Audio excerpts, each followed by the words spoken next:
Nobody ever looks at the ammo mule.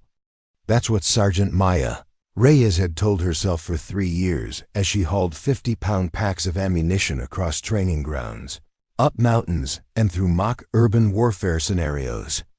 She was the invisible support essential, but overlooked. Until the day when looking past her nearly cost 20 Rangers their lives. Before we jump back in, tell us where you're tuning in from. And if this story touches you, make sure you're subscribed, because tomorrow, I've saved something extra special for you. The Nevada sun beat down mercilessly on Forward Operating Base Condor, a sprawling complex of buildings and training grounds designed to simulate combat conditions in the Middle East. Maya wiped sweat from her brow as she hefted another crate of 5.56 millimeters rounds toward the firing line. At 28, she was older than most of her peers, having joined the Army later after finishing college and trying civilian life first. "Hey Reyes, we need those rounds yesterday," Staff Sergeant Davis shouted from his position. He didn't look at her as he barked the order, his eyes still fixed through his scope at targets downrange. "Coming, sir." Maya quickened her pace, the weight of the ammunition digging into her shoulders. Her 5 feet 4 inches frame strained under the load, but she'd built her strength over years of being the person everyone counted on, but nobody saw. Maya had never planned to be the ammo carrier. When she'd enlisted, she'd harbored dreams of becoming a combat soldier, maybe even special forces one day. Her marksmanship scores in basic had been exceptional, surprising even herself. The drill sergeant had called her a natural, told her she had the steadiest hands he'd seen in years. But combat roles for women had been limited when she joined. Despite scoring in the top percentile of her training class, she'd been assigned to logistics and support. Someone needed to make sure the shooters had ammo after all. "Reyes, after you're done there, we need you to resupply Team Bravo at the Eastern Ridge," Lieutenant Garcia ordered, barely glancing at her as he studied a tactical map. "Yes, sir." Maya nodded, already calculating the fastest route to Team Bravo's position. 2 miles uphill with 60 pounds of ammunition. Just another day as the invisible backbone of Ranger operations. As she trudged toward the Eastern Ridge, Maya's mind wandered to the conversation she'd overheard in the mess hall that morning. The Rangers were preparing for their final qualification exercise, a complex operation involving multiple teams, coordinating a hostage rescue scenario in the mock village 2 miles north of the base. Preparing and narrating this story took us a lot of time, so if you are enjoying it, subscribe to our channel, it means a lot to us. Now back to the story. The Eastern Ridge overlooked much of the training ground, providing Team Bravo with an ideal overwatch position. Maya had just reached the halfway point when the first shots rang out. Not the familiar pop of blanks, but the sharp crack of live ammunition. She froze, instinctively dropping to the ground and scanning her surroundings. This wasn't part of today's exercise. Live fire wasn't scheduled until next week, and even then, only in controlled environments with extensive safety protocols in place. Her radio crackled to life. "All personnel, we have an active shooter situation. This is not a drill. I repeat, this is not a drill." Maya's heart hammered against her ribs as she processed the information. An active shooter. On a military base. It seemed impossible, yet the continued gunfire made it undeniable. "Shooter is in Building 7, appears to be using an M4. Multiple casualties reported." The voice on the radio was Lieutenant Garcia's, strained but professional. Building 7. That was the administration building, located near the center of the base. And Team Bravo was positioned with a direct line of sight to it. Without conscious thought, Maya began moving again, this time with greater urgency. Team Bravo would need ammunition, real ammunition, if they were going to neutralize the threat. As she approached their position, she could see them huddled in defensive postures, weapons ready but faces tense. Staff Sergeant Peterson, the team leader, spotted her first.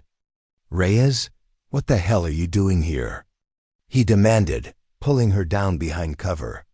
"Bringing you ammunition, sir," Maya replied, already unslinging the heavy pack.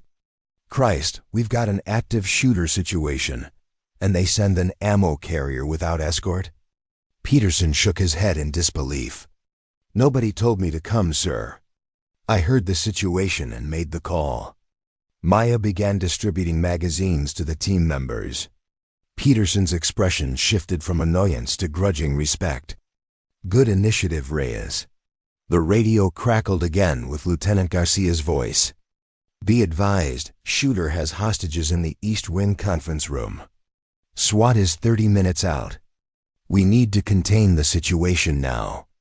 Maya could see the tension ripple through Team Bravo. 30 minutes was an eternity in a hostage situation. "Sir," she said to Peterson, "I counted 5 shots on my way here. If it's an M4, that's a 30-round magazine. He's conserving ammunition."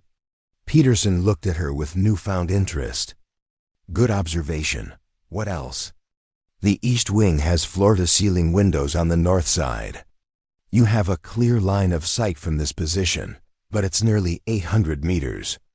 The team's designated marksman, Corporal Wilson, shook his head. "Too far for a clean shot with this rifle. I'd need a proper sniper platform." Maya hesitated before speaking again. "Sir, there's an M24 sniper rifle in the weapons locker back at base. I could retrieve it." "No way," Peterson said immediately. "Too dangerous to move across open ground. With respect, sir, I've been running ammo across this base for 3 years. I know every inch of cover between here and that weapons locker." Peterson studied her for a long moment, weighing options that all seemed bad. Finally, he nodded. "Go, but take Torres for security." Maya shook her head. "Sir, Torres is your best close-quarters fighter. You need him here if the situation escalates. I'll move faster alone." Before Peterson could argue further, Maya was gone, using the ravine that ran along the eastern edge of the base for cover. She moved with purpose, her feet finding secure footing even as her mind raced ahead, planning each step of what came next. The weapons locker was eerily empty when she reached it, everyone having deployed to defensive positions around the base. Her hands trembled slightly as she input the code, not from fear, but from the gravity of what she was doing. The M24 was heavier than she remembered from her brief training with it years ago. She checked it methodically, confirming it was operational, then gathered ammunition and a spotter's scope. The journey back was tense, every shadow potentially hiding the threat of an accomplice. When she returned to Team Bravo's position, she found the situation had deteriorated. The shooter had begun executing hostages one every 5 minutes until his demands were met. "SWAT-S been delayed," Peterson informed her grimly. "Roadblock on the highway. We're on our own for at least an hour." Maya set down the rifle. "I brought the M24, sir." Wilson reached for it, but Maya didn't release her grip. "Sir, I qualified expert with this platform 3 years in a row." The team stared at her in disbelief. "You're an ammo carrier," Wilson said, as if explaining something to a child. "Before that, I was the top marksman in my training class." Maya met his eyes steadily. "Check my file if you don't believe me." Peterson was already on his tablet, pulling up her service record. His eyebrows rose as he read. "She's right. Expert qualification on multiple platforms, including the M24. He looked up at her. "Why aren't you in a combat role, Reyes?" "That's a conversation for another time, sir." Maya nodded toward the rifle. "Right now we have hostages dying." Peterson hesitated only briefly. "Set up on the northern point. Wilson, spot for her." Wilson looked like he wanted to protest but followed orders, moving with Maya to the position with the clearest line of sight to the east wing. The conference room was visible through the spotting scope, a grim tableau of terrified hostages and a lone gunman pacing erratically. He was a civilian contractor. Maya recognized him from the motor pool. Wind from the west at 12 knots, Wilson said stiffly, clearly uncomfortable with the situation. Range is 782 meters. Temperature 92 degrees.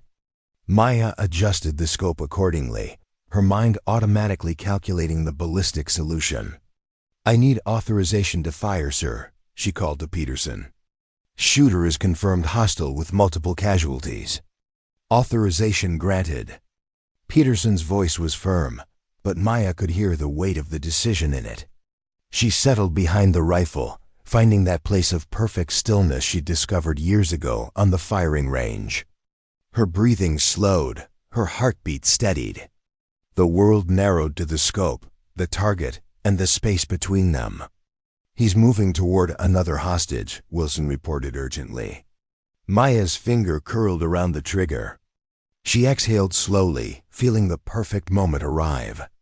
The rifle bucked against her shoulder. Through the scope, she saw the shooter drop. A clean shot that ensured no hostage was endangered.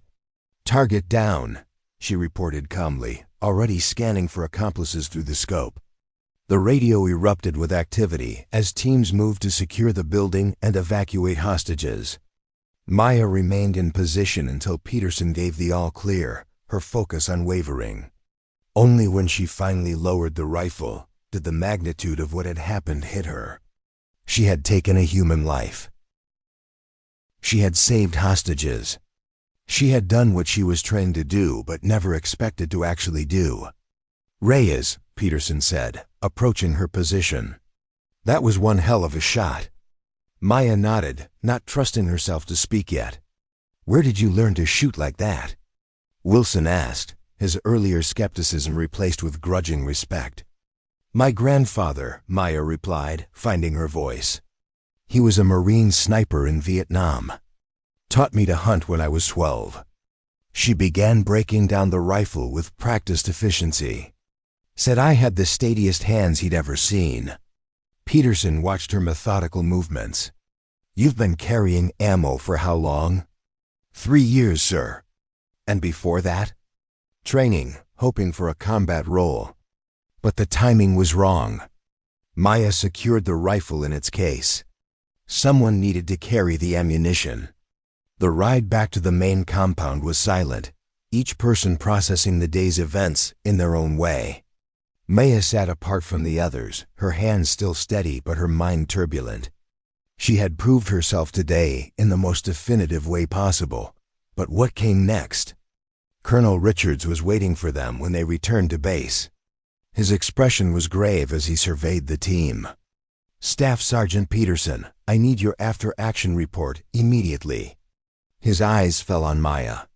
"Specialist Reyes, you're with me." Maya followed the colonel to his office, standing at attention before his desk as he settled into his chair. For a long moment, he simply studied her. "I've reviewed the preliminary reports," he finally said. "You left your assigned position, accessed restricted weapons without direct authorization, and took a shot at nearly 800 meters." "Yes, sir." Maya maintained her posture, eyes fixed on the wall behind him. "That shot saved 17 hostages." "Yes, sir." Colonel Richards leaned back in his chair. "Do you know how many snipers in our current deployment could make that shot under those conditions, Specialist?" "No, sir." "Neither do one, because most of them would have hesitated." The colonel stood, circling his desk to face her directly. "You didn't. The situation required immediate action, sir." "Indeed it did." Richards nodded thoughtfully. "Your file says you've applied for transfer to a combat role 3 times. 4 times, sir. The most recent application was submitted last month, and denied each time, despite your qualifications." "It wasn't a question." Maya remained silent. "Well, Specialist Reyes, consider this your unofficial notification. When we return from this training deployment, you'll be reassigned to Ranger School. Assuming you complete the training, and I have every confidence you will, you'll be placed on the Advanced Sniper Qualification track." Maya's carefully maintained composure cracked slightly, Sir? Today made one thing abundantly clear, Reyes. You're wasted as an ammo carrier. Richards extended his hand. The Army needs soldiers who can make the hard calls without hesitation. You've demonstrated that capacity beyond any doubt. Maya shook his hand, struggling to process what was happening. Thank you, sir. Don't thank me yet. Ranger School will make today look like a picnic. He smiled slightly. Now go get some rest. Things are about to get much more demanding for you. As Maya left the colonel's office, she passed Wilson and Peterson in the hallway. They nodded to her with newfound respect, the kind that came from watching someone perform under the most extreme pressure. She had been invisible for years, the person who carried the ammunition but never fired a shot. Today, she had become impossible to overlook. Tomorrow she would begin the journey toward becoming the soldier she had always known she could be. The ammo mule was gone. In her place stood a ranger in the making, with the steadiest hands in the regiment and the clearest eye when it mattered most. That night, as she lay in her bunk staring at the ceiling, Maya thought about all the steps that had led her here. The disappointment of her initial assignment. The years of carrying ammunition while others did the shooting. The countless hours spent maintaining her skills on her own time, refusing to let her abilities atrophy just because no one was asking her to use them. Some might have become bitter, might have given up. Maya had simply waited for her moment, staying ready for an opportunity she had no guarantee would ever come. And when it did, when lives hung in the balance and every second counted, she had been prepared. Tomorrow would bring new challenges. Ranger School was legendarily difficult, with a high attrition rate even among soldiers who had been groomed for combat roles from the beginning. As a woman transitioning from a support position, the odds would be stacked against her. But Maya had never been concerned with odds. She had been concerned with preparation, with excellence, with being ready when the moment arrived. Today, the moment had arrived. Tomorrow, she would begin proving it wasn't a fluke. Maya Reyes closed her eyes, finally allowing herself to smile. The ammo carrier had become the shooter, and she was just getting started. The first day of Ranger School hit Maya like a physical blow. Her muscles screamed from the pre-dawn physical training session that had stretched beyond what she thought her body could endure. Standing in formation with mud-splattered fatigues, she forced herself to keep her spine straight, despite the exhaustion threatening to fold her in half. Today was just the warm-up, Sergeant Major Winters announced, pacing before the line of candidates. His weathered face revealed nothing as his gaze swept over them. Tomorrow we separate those who want to be Rangers from those who deserve to be. Maya felt his eyes linger on her for a fraction longer than the others. As one of only 3 women in this rotation, she stood out. As the only woman transitioning from a non-combat role, she might as well have been wearing a neon sign.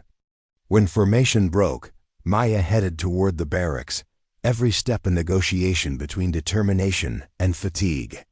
She'd known Ranger School would be grueling, but the reality exceeded even her most realistic expectations. "Reyes," a voice called from behind her. Maya turned to find Captain Hernandez, one of the Ranger instructors, watching her with an unreadable expression. A word. She followed him to a small office adjacent to the training field, standing at attention despite the protest from her aching legs. "Your file says you were the ammo carrier who made that shot at Condor Base," Hernandez said, without preamble. "Yes, sir. 800 meters, crosswind, pressure situation." He studied her face. Most soldiers would have hesitated, especially someone who'd never fired in a combat scenario. Maya kept her expression neutral. "There wasn't time to hesitate, sir." Hernandez nodded slightly. "That's what the report said. But there's something the report didn't explain." He leaned forward. "Why did you volunteer for that shot?" The question caught Maya off guard. Most people wanted to know how she'd made the shot, not why she'd volunteered to take it. "Because I knew I could make it, sir." "And how did you know that?" Maya considered her answer carefully. I've maintained my marksmanship skills despite my assignment. Every chance I got, I was on the range. Every book on ballistics, every article on long-range shooting, I studied it. I calculated wind adjustments while carrying ammunition across training grounds. I dry-fired that platform in my mind thousands of times. Hernandez's expression shifted almost imperceptibly. Most people would have given up, accepted their assignment, and let their other skills atrophy. With respect, sir, I didn't join the army to accept limitations. A ghost of a smile touched the captain's face. Well, Ranger Candidate Reyes, you'll find no shortage of opportunities to exceed limitations here. He stood, especially since some of my colleagues have concerns about your transition from support to combat. Maya felt her jaw tighten. I understand, sir. Do you? Hernandez studied her. They're not concerned because you're a woman, Reyes. They're concerned because you spent 3 years carrying ammunition instead of using it. They question whether you have the tactical decision-making skills that come from combat training. I made the tactical decision at Condor Base, sir. One decision. Under extreme circumstances. Hernandez nodded. Impressive, but not a pattern. Rangers need to make hundreds of tactical decisions daily, most under less dramatic but equally consequential conditions. Maya absorbed this, recognizing the legitimate concern beneath what might have initially seemed like bias. I understand, sir. How do I address their concerns? By excelling in every phase of training, especially the small unit tactics portions. Hernandez opened the door. I'm not worried about your physical stamina or your marksmanship. I want to see you think like a combat leader, not a support specialist. Yes, sir. As she left his office, Maya's mind was already formulating a plan. She needed to approach Ranger School differently than her fellow candidates.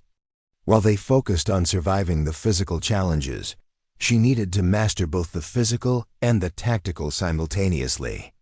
That night, while other candidates collapsed into exhausted sleep, Maya studied the tactical manuals by flashlight, preparing for challenges that hadn't yet been presented. When she finally allowed herself to rest, her dreams were filled with patrol formations and ambush reactions. The first phase of Ranger School, the Derby phase, began the next morning with land navigation exercises. Candidates were divided into squads, each person taking turns, leading the group through densely wooded terrain to find specific coordinates with nothing but a map and compass. Maya's turn came on the second day, in the middle of a driving rainstorm that reduced visibility to mere meters. The instructor handed her coordinates for 5 points they needed to locate within a 4-hour window. Your leadership evaluation begins now, Candidate Reyes, he said, stepping back to observe. Maya studied the map, quickly plotting the most efficient route between points. Jackson, you're on point. Stevens, sweep. Rodriguez and Chun, flanks. The rest in formation behind me. She issued the orders calmly, as if she'd been leading combat patrols for years rather than carrying ammunition for them. The squad moved through the forest with Maya continuously checking their bearings, making micro-adjustments to their course as needed. When they reached a swollen creek that wasn't on the map, she quickly devised a crossing strategy that kept their equipment dry and the team moving efficiently. Time, called the instructor 4 hours later as they located the final point. His expression revealed nothing, but Maya noticed he made more extensive notes than he had for previous squad leaders. Back at camp, soaking wet and exhausted, Maya found herself surrounded by her squad mates. Where did you learn land nav like that? Rodriguez asked, genuine curiosity in his voice. Thought you were an ammo carrier. I was, Maya replied, wringing water from her uniform. But I paid attention during every exercise. Studied the maps while others rested. Watched how the squad leaders navigated. Why bother if you weren't leading? Stevens asked. Maya met his eyes. Because I always knew I wouldn't be carrying ammunition forever. The next week brought the infamous Malvesti Field, an obstacle course designed to push candidates beyond their physical limits while testing their ability to function under stress. Maya watched the first group tackle the course, noting which obstacles caused the most failures. When her turn came, she approached each challenge methodically, conserving energy where possible, pushing through pain when necessary. The final obstacle, a series of chest-deep mud pits separated by barbed wire, had broken many candidates before her.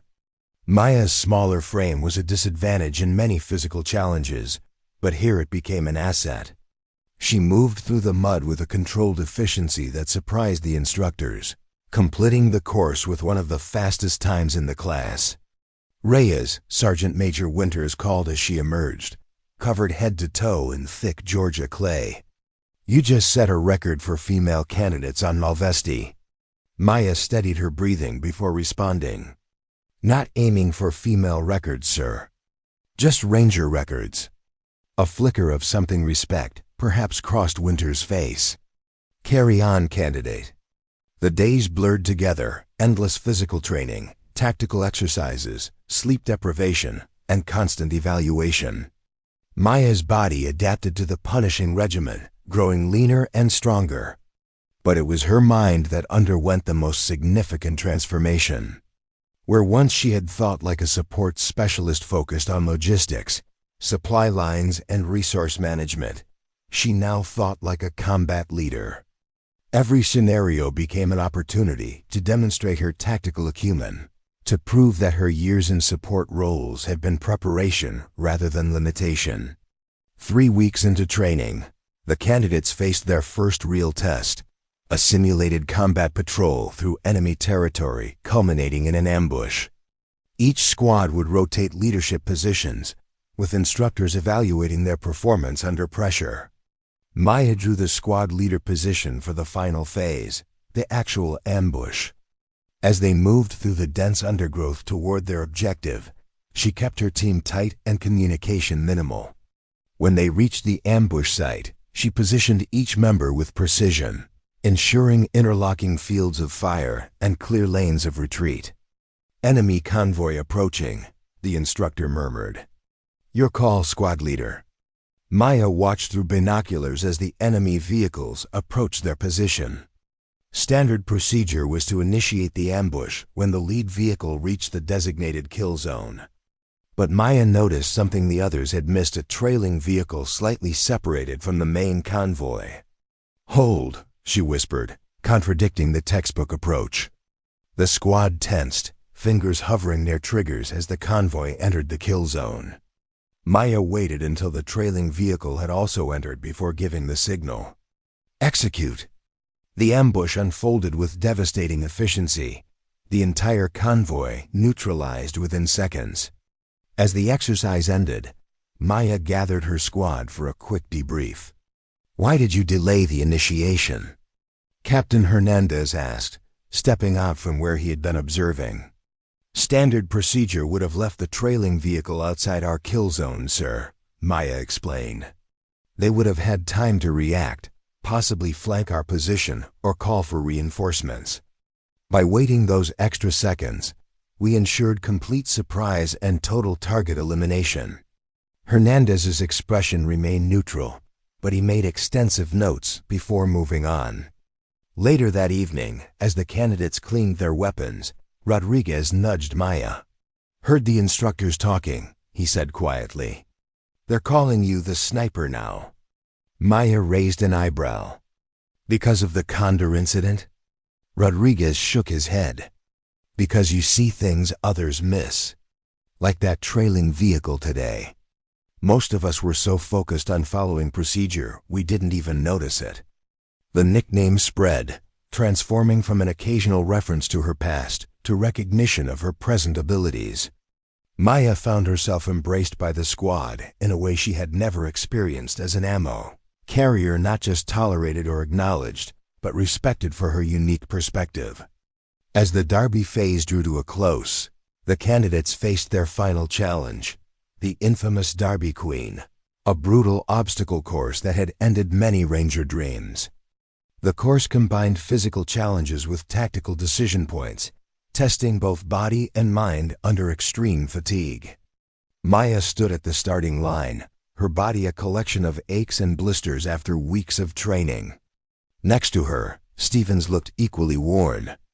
"Remember when you were just the ammo mule?" he said with a tired grin. Maya returned the smile.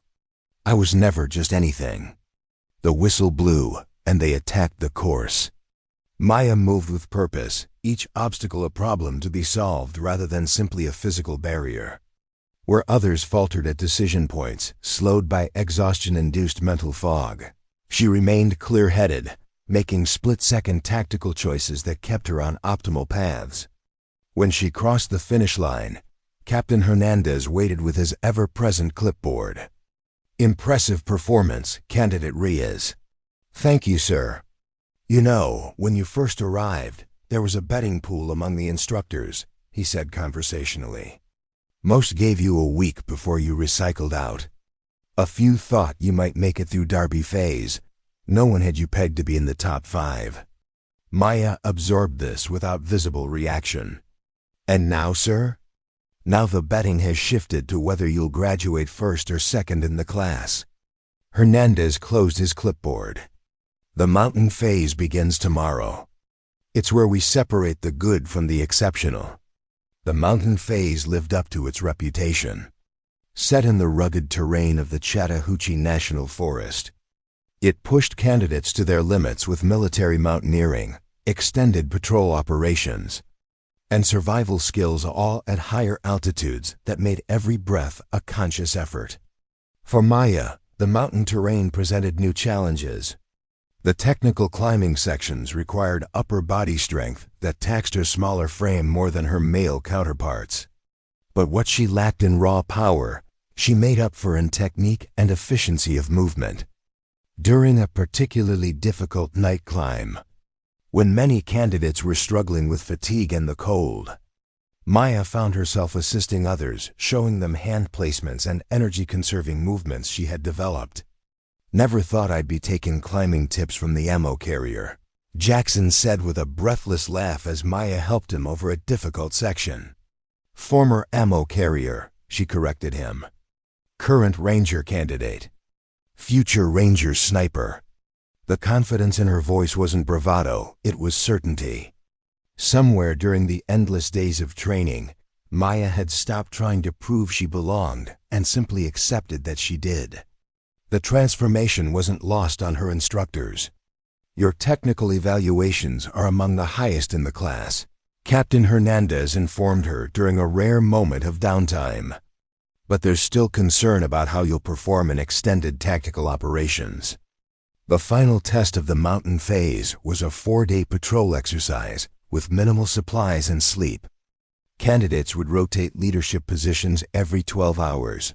Dealing with simulated combat scenarios, intelligence gathering, and enemy harassment throughout the operation. Maya's leadership rotation came during the most difficult section, a nighttime movement through a heavily contested area with multiple enemy contact points. The squad was already sleep-deprived and running on emergency rations when she took command. "We need to conserve strength," she told them, studying the map by red-filtered light. "Standard approach would take us through this valley, but it's the obvious route. Will be expected. Alternatives?" Rodriguez asked, his eyes bloodshot from exhaustion. Maya traced a line along the ridge. Higher elevation, harder climb, but better concealment and multiple observation points. "We move slower but safer." The squad followed her lead, struggling up the steep terrain as darkness enveloped them. Twice they spotted enemy patrols in the valley below, patrols that would have certainly engaged them had they taken the standard route. When they reached their objective at dawn, the evaluating instructor nodded approvingly. "Unorthodox approach, Candidate Reyes. Most squads take the valley and end up in extended firefights." "Fighting fair is for people who don't mind losing, sir," Maya replied. "I prefer tactical advantage." As the mountain phase concluded, the class had thinned considerably. Nearly 40% of the candidates had recycled or withdrawn entirely. Those who remained had been forged into a tight unit by shared hardship and mutual respect. The final phase, the Florida phase, loomed ahead, promising even greater challenges in the swamps and coastal areas of Florida's panhandle. But as Maya packed her gear for the transfer south, she felt a quiet confidence that had been absent when she first arrived. Stevens appeared beside her, his face gaunt from weeks of physical exertion and caloric deficit. "Hey, sniper. Ready for the swamps?" Maya secured her rucksack. "Born ready. You know what I've been thinking about," Stevens said, sitting heavily on his bunk. "That day at Condor Base, if you hadn't been there, if you'd been assigned to a different unit, or if you'd given up on your shooting skills, those hostages would be dead." Maya had thought about this often, but hearing someone else articulate it made it more real. Sometimes being in the wrong place puts you in exactly the right place. Stevens nodded thoughtfully. "You were the ammo mule for 3 years, but when it mattered, you were the shooter everyone needed." He stood, hefting his own pack. "Makes me wonder how many other people are in the wrong jobs with the right skills, just waiting for their moment." As they boarded the transport for Florida, Maya looked around at her fellow candidates, men and women who had endured what most soldiers never would, pushing beyond normal human limits to earn the Ranger tab. Each had their own story, their own path that had led them here. Hers had begun with disappointment, continued through years of invisible service, and transformed through a single moment when everything depended on skills she had refused to let atrophy. The ammo carrier had become the shooter, and now she was on the verge of becoming something else, entirely a Ranger, with the tab to prove it. The Florida phase would push her to new limits. The swamps would try to break her resolve. But Maya Reyes had already overcome the greatest obstacle, the one in her own mind that might have convinced her to accept limitations rather than transcend them. As the plane lifted off, Maya closed her eyes, conserving energy for the challenges ahead. Whatever the swamps held in store, she would face it the same way she had faced everything else, with quiet determination and the absolute certainty that she was exactly where she belonged. The Florida phase of Ranger School welcomed candidates with a humidity so thick it felt like breathing through a wet cloth. As Maya stepped off the transport at Camp Rudder, the swampy air clung to her skin, a preview of the challenging environment that would be their home for the final phase of training. "Welcome to paradise," Sergeant Major Winters announced with grim satisfaction. "The swamps don't care how well you did in the mountains. They'll humble everyone equally." Maya surveyed the training grounds, a sprawling expanse of wetlands, dense vegetation, and waterways that would become their tactical playground. After the arid Nevada training grounds and the vertical challenges of the mountains, this horizontal battlefield presented an entirely new set of obstacles. Captain Hernandez gathered the remaining candidates for their initial briefing. "The Florida phase tests your ability to conduct extended operations in a jungle and swamp environment.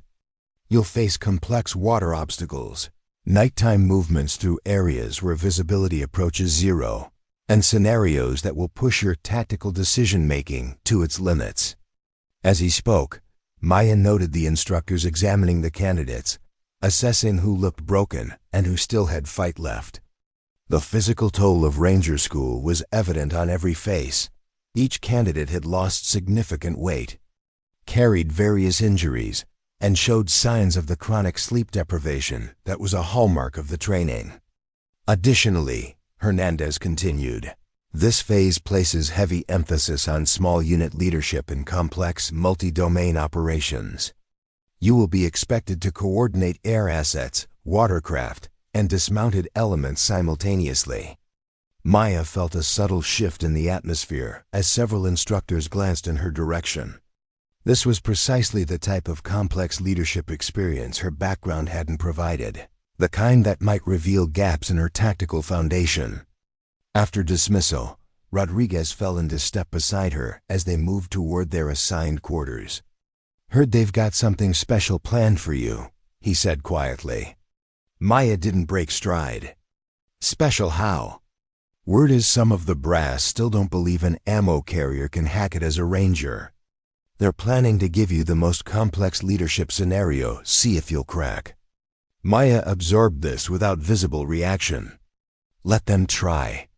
The first week of the Florida phase focused on specialized training small boat operations, waterborne infiltration techniques, and movement through swamp terrain. Maya threw herself into each new skill with characteristic intensity, often staying after formal training to practice knots or study patrol boat engine mechanics.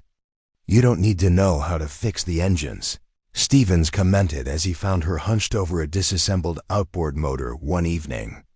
Maybe not, Maya replied without looking up. But if we're 15 clicks into enemy territory and this fails, I'd rather not swim back. On the fourth day, the class practiced tactical water crossings, moving squad-sized elements across water obstacles while maintaining security and equipment integrity. The primary challenge was a 200-meter crossing of a channel with swift currents and limited visibility due to overhanging vegetation. Each squad approached the obstacle differently. Some constructed improvised rafts for equipment, others used air bladders from their packs. When Maya's turn for leadership came, she studied the water carefully before making her decision. "We're not crossing here," she announced, surprising both her squad and the observing instructor. "This is the designated crossing point, Candidate Reyes," the instructor said evenly. Maya pointed upstream. "The current narrows there, creating faster flow but a shorter crossing distance. We'll expend more energy fighting the current, but reduce our exposure time by half." The instructor's expression revealed nothing. "Your call, squad leader." Maya led her team to the narrower crossing point. The current was indeed stronger, requiring more physical effort. But her calculations proved correct. They crossed in half the time of other squads, with better equipment integrity and tighter security formation. When they reached the far bank, Captain Hernandez was waiting. "Unorthodox approach, Reyes. Calculated risk, sir. The standard solution isn't always optimal." Hernandez made notes without comment, but Maya caught a glimmer of approval in his otherwise neutral expression. That night, as candidates attempted to dry their perpetually wet equipment, Rodriguez approached Maya again. "They've scheduled the leadership scenarios for next week," he said, dropping his voice. "You've drawn the night insertion mission." Maya's stomach tightened slightly. The night insertion was notoriously difficult, a complex operation requiring coordination of multiple elements while navigating through swamp terrain in near-zero visibility. "Figured as much," she replied, keeping her voice steady. "Who else got leadership positions?" "Jackson got the daylight patrol. Chun got the extraction. I got stuck with logistics coordination." Maya nodded thoughtfully. The assignments were telling Jackson and Chun had both come from combat arms backgrounds, given reasonably straightforward tactical scenarios. Rodriguez, with his intelligence background, had received a support role. And she, the former ammo carrier, had been handed the most complex tactical leadership challenge. "They're not even trying to hide it," Stevens said, joining their conversation. "They want to see if you'll fail." Maya finished cleaning her rifle before responding. "Then I'd better not fail." For the next 3 days, while continuing regular training, Maya secretly prepared for the night insertion scenario. During meal breaks, she studied maps of the area. During rare moments of downtime, she reviewed night operation procedures. While others caught precious minutes of sleep, she mentally rehearsed contingency plans for everything from equipment failures to casualties. The morning of the night insertion, Sergeant Major Winters pulled her aside after physical training. "Reyes, a word." Maya followed him to a small clearing away from the other candidates. "I want to be clear about something," he said, his voice uncharacteristically quiet. "Tonight's scenario isn't just another training exercise. For you, it's a proving ground." "I understand, sir." "Do you?" Winters studied her face. There are senior officers who believe your success thus far is anomalous, a combination of unusual circumstances and luck rather than real leadership capability. They point to your background as evidence that you lack the foundational experience for combat leadership. Maya maintained her composure. And what do you think, sir? A hint of a smile crossed Winter's weathered face. I think anyone who can go from carrying ammunition to leading a tactical squad through Ranger School deserves the benefit of the doubt. But ultimately, my opinion doesn't matter. Tonight does. Maya nodded. I won't let you down, sir. Don't worry about letting me down, Reyes. Worry about letting yourself down. The final briefing for the night insertion came at 1800 hours. Maya stood before a tactical map as Captain Hernandez outlined the scenario. Your mission is to insert a 12-person squad via watercraft. Move overland through 3 kilometers of swamp terrain. Locate and secure a high-value target. Then extract back to the starting point, all under complete darkness and radio silence except for emergency communications. Maya studied the map, noting terrain features, potential ambush locations, and extraction routes. You'll have night vision for 2 team members only, Hernandez continued. The rest will operate using only the natural moonlight. Additionally, you'll need to bypass or neutralize multiple enemy positions without alerting the main force. The complexity of the operation was evident. It would test every aspect of leadership, from planning and communication to adaptability under pressure. Questions, Candidate Reyes? Maya pointed to a section of the map. Intelligence on enemy strength and disposition in this sector, sir. Limited. Estimated 1 reinforced squad with unknown support weapons. She nodded, already formulating contingencies. And the high-value target's exact location? Approximate only. You'll need to conduct on-site intelligence gathering to pinpoint. The challenges were mounting, but Maya remained outwardly calm. Timeline for completion? You have from 2,200 hours tonight until 040 tomorrow. After that, we consider the mission compromised. 6 hours to insert, locate, secure, and extract a tight window even for experienced Rangers, let alone candidates operating on minimal sleep after weeks of intensive training. I'll have my operation plan to you within the hour, sir. As Maya walked away to begin planning, she heard one of the other instructors mutter, ambitious for an ammo carrier. She didn't break stride. The operation plan came together methodically. Maya divided her squad into 3 elements: assault, security, and support, each with clearly defined responsibilities. She designated Rodriguez as her second-in-command, leveraging his intelligence background for the target identification phase. When she presented the plan to Hernandez, he reviewed it carefully, his expression giving nothing away. Solid fundamentals, he said finally. But there's a lot of complexity here. Are you sure your squad can execute all these contingencies under stress? They can if I lead them effectively, sir. Hernandez handed the plan back. We'll see, candidate. At 2145, Maya gathered her squad at the water's edge. The moon was hidden behind clouds, casting the swamp in near total darkness. Only the sounds of insects and distant splashes broke the eerie silence. Listen up, she said, keeping her voice low. This operation has multiple moving parts, but the fundamentals remain simple. Move quietly, stay together, follow the plan.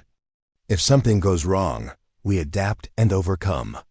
She looked at each squad member, meeting their eyes in the darkness. We've trained for this. Trust your training, trust each other, and trust me. Questions? There were none. Despite the fatigue etched on their faces, her squad projected quiet confidence. A transformation from the collection of strangers who had started Ranger School weeks earlier. Mount up, Maya ordered, leading them toward the waiting boats. The water insertion went smoothly, too smoothly, Maya thought as they secured the boats and began their overland movement. In training scenarios, Instructors rarely let things go according to plan for long. She signaled for Rodriguez to take point with one of the night vision devices, while she positioned herself in the middle of the formation where she could control movement and communication.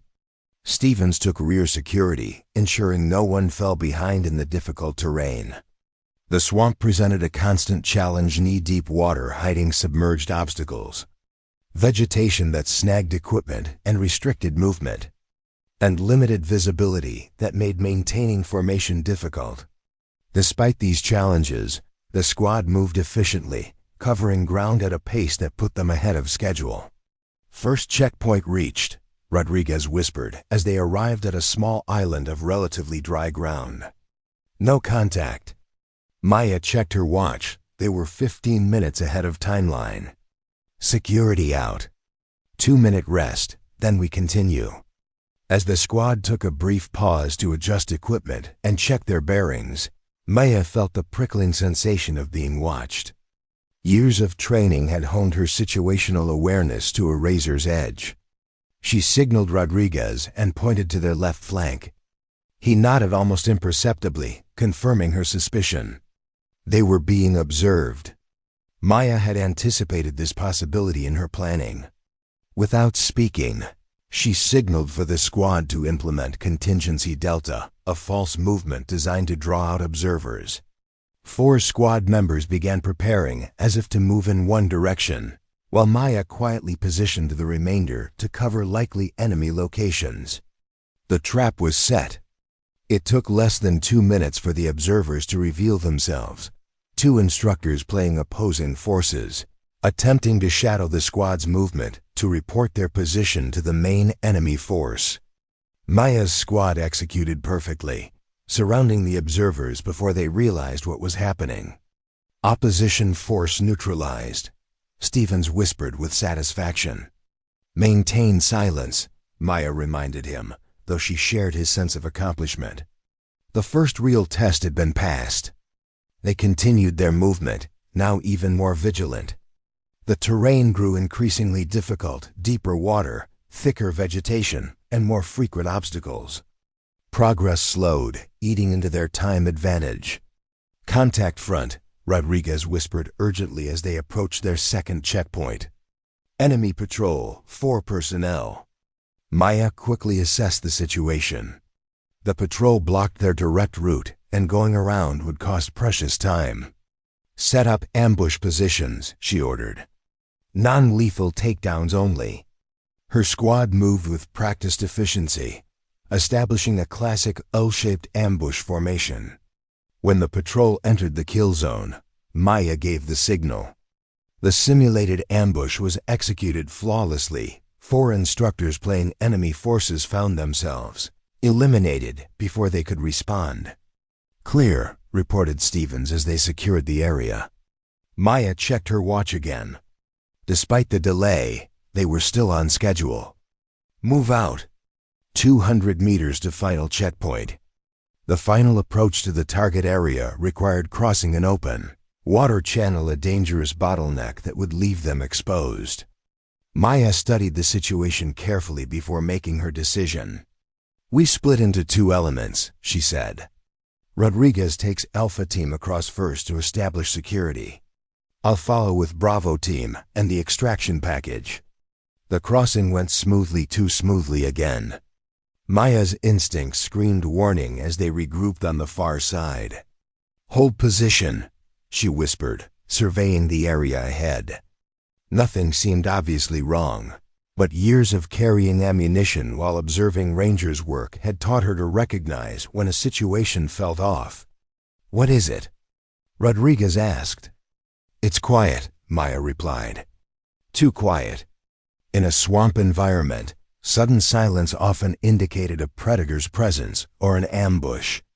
Maya signaled for her squad to establish a defensive perimeter, while she and Rodriguez conducted a careful reconnaissance of the approach to the target building, a small structure barely visible in the darkness ahead.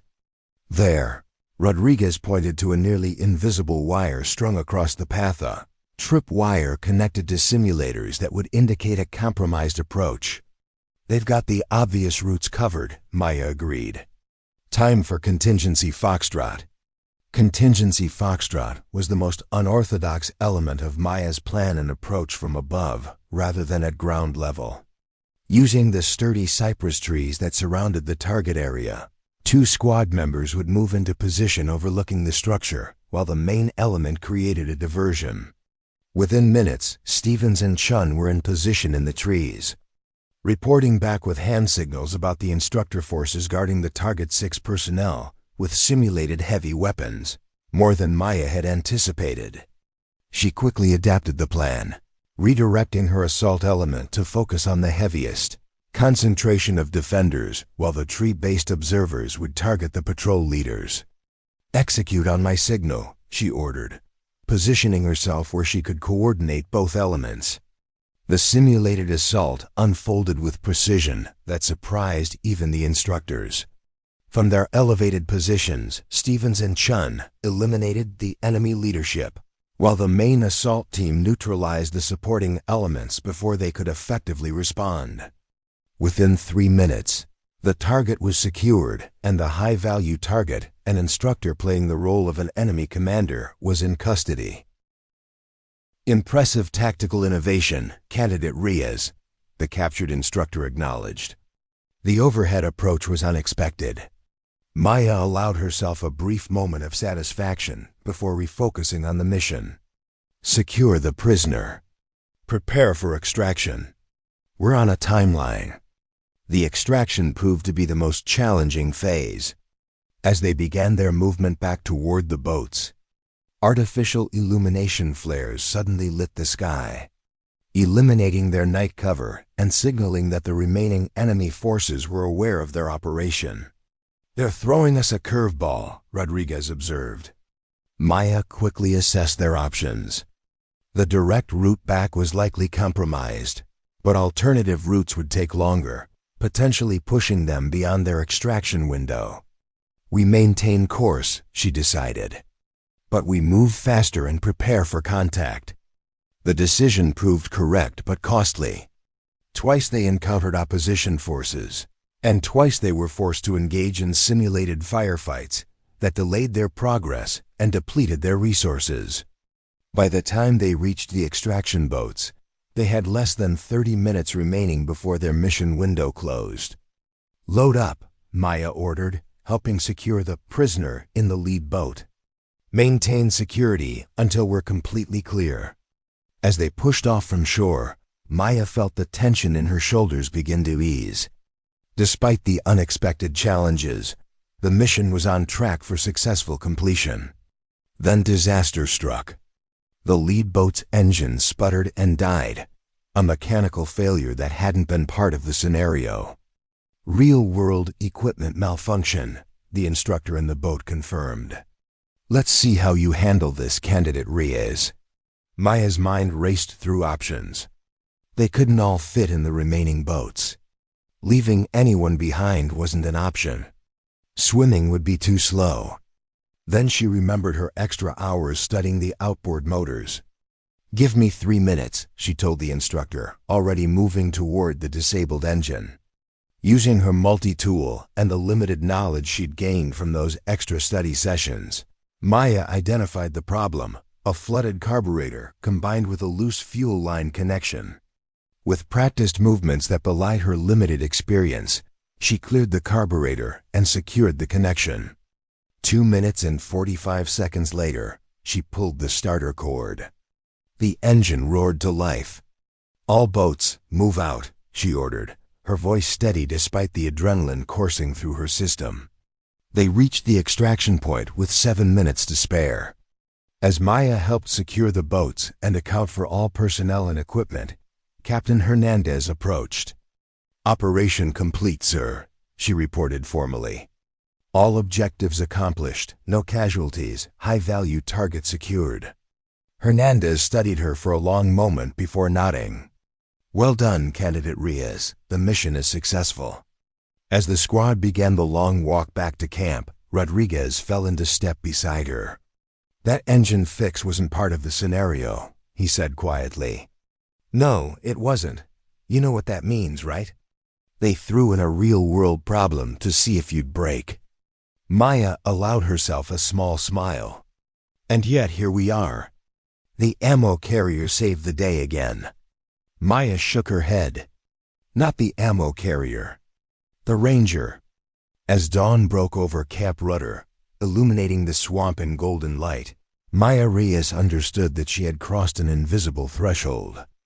The final test hadn't just been about completing a mission or demonstrating tactical skills. It had been about proving, once and for all, that her background was a foundation rather than a limitation. She had carried ammunition for 3 years, observing and learning while others led. Now she had transformed that experience into a leadership style uniquely her own, methodical, innovative, and adaptable. The Florida phase would continue for another week, bringing new challenges and tests.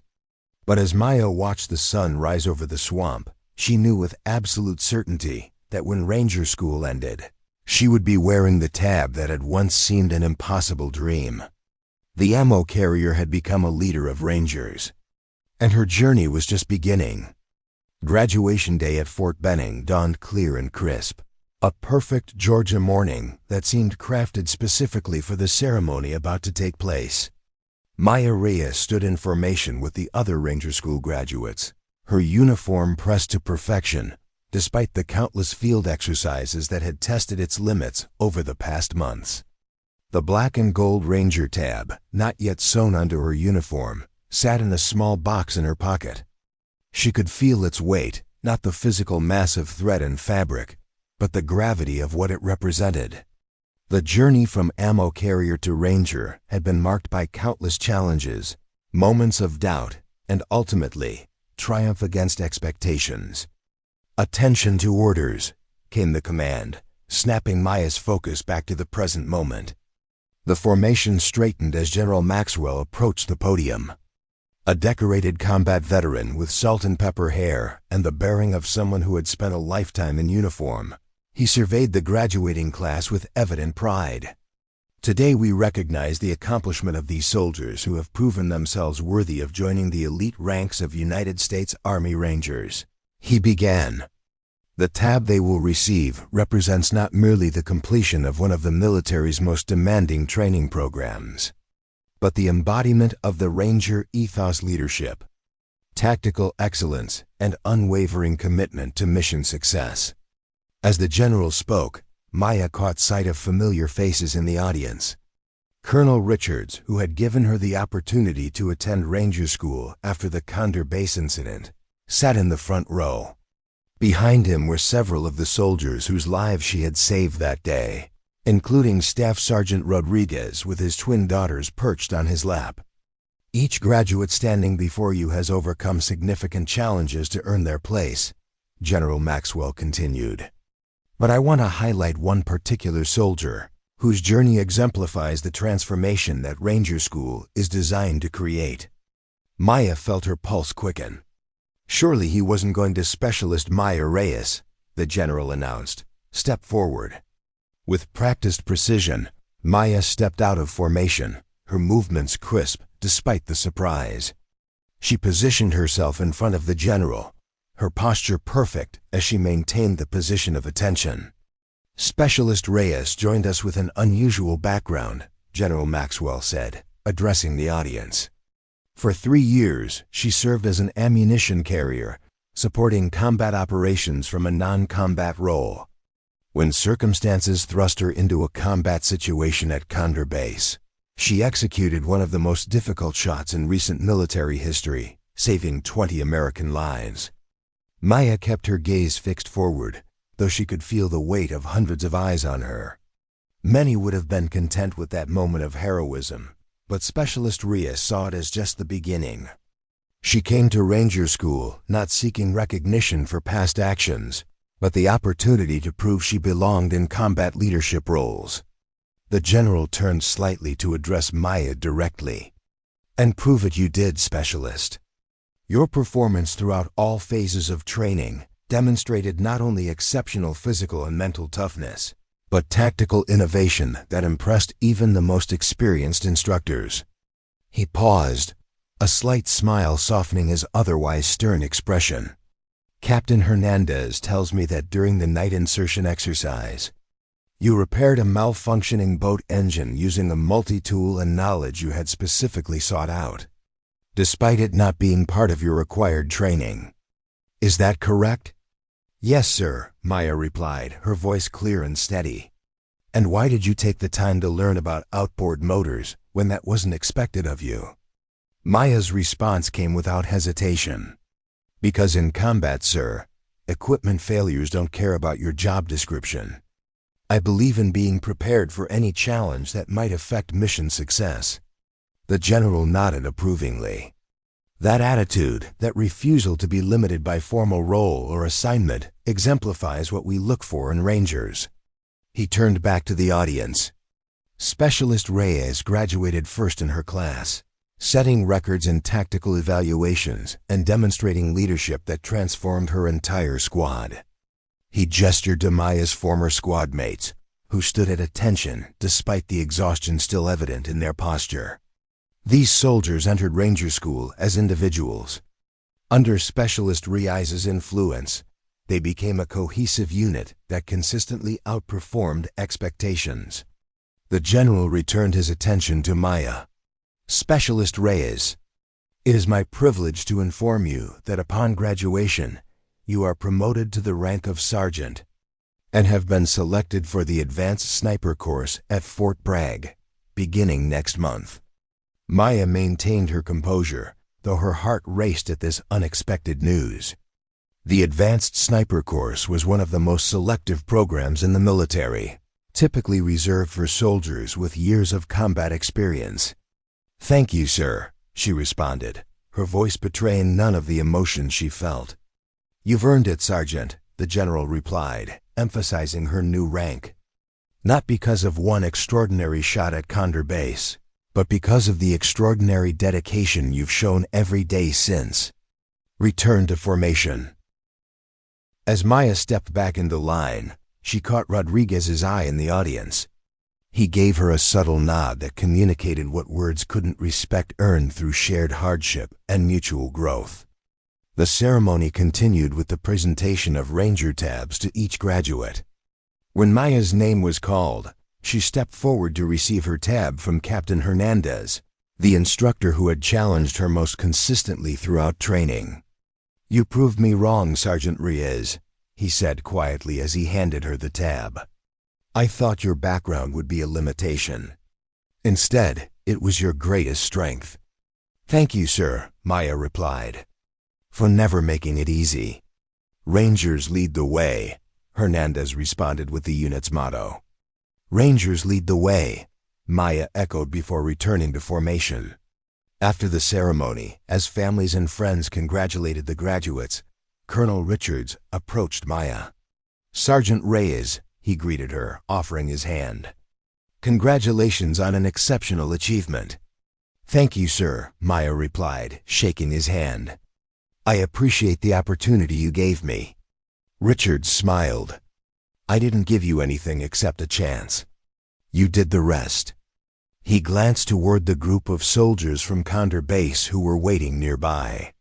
"There are some people who'd like to speak with you." Maya made her way to the group, where Staff Sergeant Rodriguez stood with his daughters and several other soldiers whose lives she had saved with that single shot months ago. "Sergeant Reyes," Rodriguez said with a warm smile, emphasizing her new rank. "Looks good on you." "Thank you, sir," Maya replied. "These are my daughters, Sophia and Isabella," he continued, introducing the twin girls who looked up at Maya with curious expressions. "Girls, this is the soldier I told you about. The one who made this special shot." The girls stared at Maya with wide eyes. "You saved our daddy?" one of them asked. Maya knelt to their level. "I was just doing my job," she said gently. "But you weren't supposed to be shooting," the other twin said innocently. "Daddy said you were the ammo mule." Rodriguez winced slightly. "I might have used that term when telling the story." Maya laughed. "It's okay. That's what I was, the person who carried ammunition for the shooters." But sometimes, life puts you in positions you didn't expect. And now you're a ranger, Rodriguez said with evident pride. First in your class from what I hear. Still feels surreal, Maya admitted, standing back up. 3 months ago, I was hauling crates of ammunition across training grounds. Now you're exactly where you belong, Rodriguez finished for her. He reached into his pocket and withdrew a small object, a single .50 caliber bullet casing, polished to a high shine and attached to a keychain. The guys and I wanted you to have this. It's from that day at Condor Base. Maya accepted the gift, turning it over in her hands. On the base of the casing, someone had engraved the distance, 800 We know it's just a small token, Rodriguez continued. But we wanted you to have something to remind you of the moment that started all this. Maya felt a lump form in her throat. I don't need a reminder, she said quietly. That day changed everything for me. For us too, one of the other soldiers added. 20 families still have their loved ones because you refused to accept the limitations others placed on you. Maya pocketed the bullet casing, touched by the gesture. Thank you. This means more than I can express. As the group dispersed, Maya found herself momentarily alone, taking in the significance of the day. From the corner of her eye, she noticed a female cadet watching her from a distance. When their eyes met, the cadet approached hesitantly. Sergeant Reyes? The young woman couldn't have been more than 19, fresh-faced and earnest. I'm Cadet Williams. I hope I'm not interrupting. Not at all, Maya assured her. What can I do for you, Cadet? I just wanted to say. Williams hesitated, gathering her courage. You're the reason I'm here. When the story about what you did at Condor Base made the rounds at the academy, it changed how a lot of us female cadets saw our potential roles. You showed that being in a support position doesn't mean you can't be ready for combat. Maya hadn't considered that her actions might have influenced others beyond those directly involved. I'm honored that my experience had that impact, she said sincerely. Some of the instructors still use you as an example, Williams continued. They call it the Reyes principle, always train beyond your assigned role, because you never know when circumstances will require more of you. Maya smiled at this unexpected legacy. That's good advice for any soldier, regardless of their assigned role. If you don't mind me asking, Williams said, lowering her voice slightly, was it hard? Transitioning from support to combat leadership? Maya considered the question carefully. The hardest part wasn't the physical demands or even the tactical challenges, she replied thoughtfully. It was overcoming the mental barriers, the voice that says you don't belong because you haven't followed the traditional path. Williams nodded, understanding evident in her expression. But here's what I learned, Maya continued. Every experience, even those that seem limiting, can provide unique perspective and skills. My years as an ammo carrier taught me resource management, attention to detail, and how to observe effective leadership without being in charge. When my moment came, those skills proved just as valuable as traditional combat experience. That's exactly what I needed to hear, Williams said, her posture straightening with newfound confidence. Thank you, Sergeant. As the cadet walked away, Maya felt a tap on her shoulder. She turned to find Stevens, Jackson, and Rodriguez, her Ranger School squad, standing behind her. Speech time is over, Sergeant, Stevens said with a grin. We've got a celebration to attend. Celebration? Maya questioned. Tradition, Rodriguez explained. New Rangers by the first round. But in your case, we might make an exception since you saved all our asses in the swamp. Maya laughed. No exceptions needed. I'm happy to honor tradition. As they walked toward the exit, Jackson asked, So, advanced sniper course next month. Nervous? Maya shook her head. Excited. It's the logical next step. From ammo carrier to elite sniper, Stevens mused. Hell of a journey, Reyes. The journey's just beginning, she replied, feeling the weight of the Ranger tab now pinned to her uniform. But I'm ready for whatever comes next. 3 weeks later, Maya stood on a ridgeline at Fort Bragg, her breath visible in the early morning air, as she prepared for the first practical evaluation of the Advanced Sniper course. The target was positioned 1,200 meters away, a distance that would challenge even the most experienced marksman. Master Sergeant Collins, the lead instructor, stood nearby observing as Maya went through her pre-shot routine, checking wind conditions and making minute adjustments to her scope. "You've got an impressive record, Sergeant Reyes," Collins remarked conversationally. "Not many soldiers go from support roles to Ranger School, honor graduate, to Advanced Sniper course." "Thank you, sir," Maya replied without looking up from her calculations. "I had good teachers. Your file mentioned you were an ammunition specialist for 3 years before Condor Base. Must have been frustrating, knowing you had the skills but not the opportunity to use them." Maya settled into her shooting position, finding her natural point of aim before responding. "I never saw it as wasted time, sir. Every ammunition run was an opportunity to observe how the best shooters operated. Every crate I carried was a chance to understand the logistics behind effective combat operations." Collins nodded approvingly. "That's a mature perspective. Most people in your position would have been resentful. Being resentful wouldn't have helped me hit targets, sir." Maya completed her mental calculations for wind and distance. "Request permission to fire." "Granted," Collins replied, lifting his spotting scope. Maya controlled her breathing, finding that perfect moment between heartbeats that she had first discovered years ago on civilian ranges with her grandfather. The rifle became an extension of her body, the target a point of absolute focus in a world where everything else faded to background. She squeezed the trigger. Through her scope, Maya watched as the target reacted to the direct hit center mass at 1,200 meters. "Impressive first shot," Collins acknowledged. "But the real test of a sniper isn't hitting one target under ideal conditions. It's adapting to changing circumstances while maintaining that same precision." He pulled out a radio. "Target 2, initiate movement pattern Alpha." A second target, previously hidden, began moving in an unpredictable pattern across the range. "Engage when ready," Collins instructed.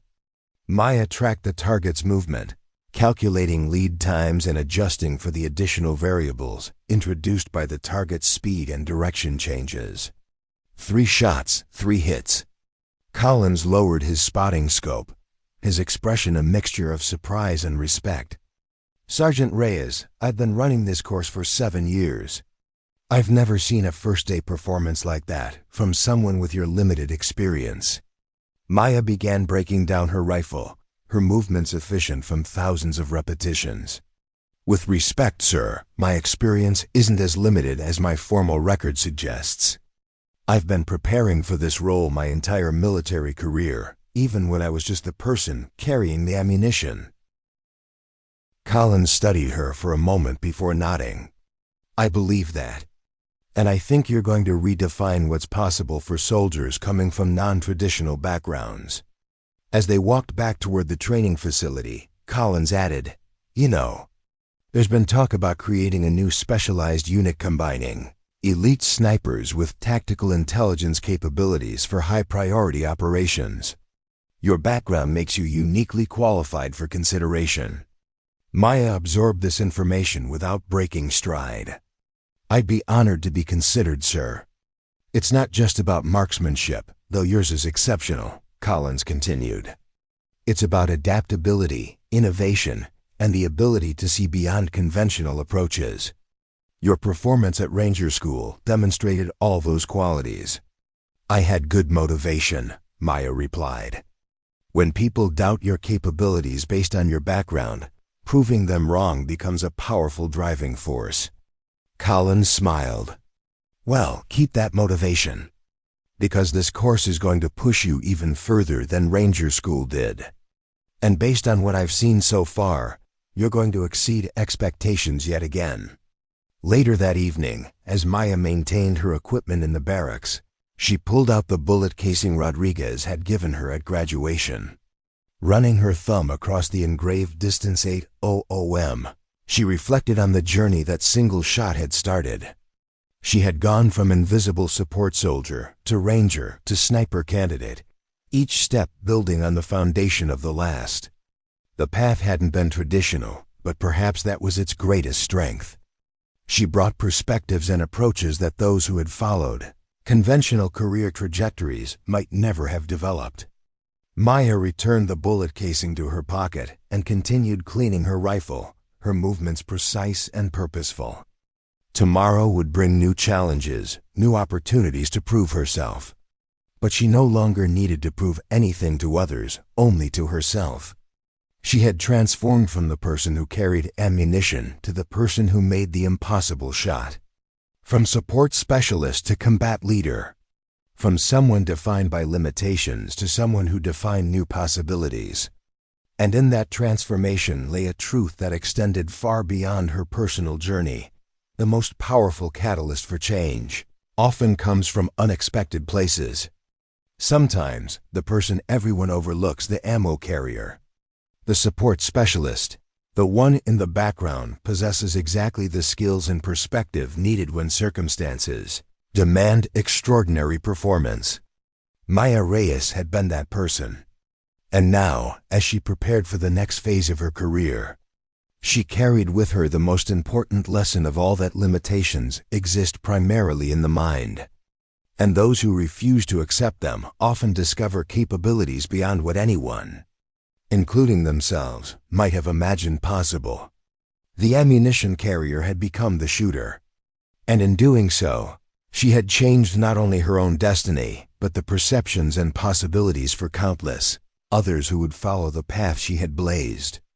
Up next, you've got two more standout stories right on your screen. If this one hit the mark, you won't want to pass these up. Just click and check them out. And don't forget to subscribe and turn on the notification bell so you don't miss any upload from us.